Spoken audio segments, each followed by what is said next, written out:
Social মিডিয়ায় গীবত, troll, অপমান করা এগুলো কি গুনাহ?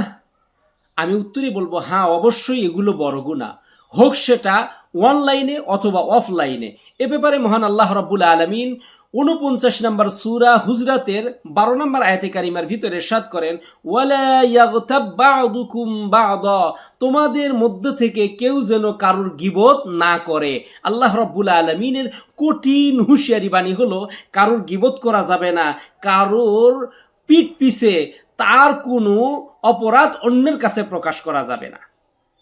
এ ব্যাপারে আমরা সমসাময়িক যে বিষয়টা উল্লেখ করতে চাই সেটা হলো, বর্তমানে দেখা যাচ্ছে সোশ্যাল মিডিয়ার মাধ্যমে মানুষ খুব বেশি গুনাহে লিপ্ত হচ্ছে। বিশেষ করে ফেসবুক লাইভ, ফেসবুক কমেন্ট বা ফেসবুক পোস্টের মাধ্যমে অথবা ইউটিউবের মাধ্যমে মানুষ একজন আর একজনের পারিবারিক জীবন, সামাজিক জীবন, রাষ্ট্রীয় জীবন বা তার ব্যক্তিগত কোনো একটা ছোটোখাটো বিষয়ও যদি তার কাছে খারাপ লাগে সেটা ফেসবুকের মাধ্যমে অন্যের কাছে প্রকাশ করে দিচ্ছে।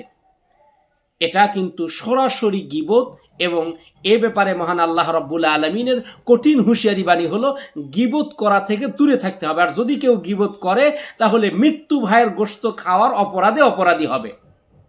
তাই আসুন আমরা এ ব্যাপারে সচেতন হই।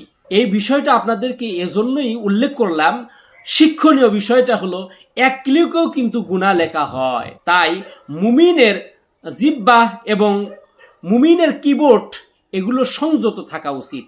আল্লাহ রাব্বুল আলামিন আমাদের সহি বুঝ দান করেন, আমিন।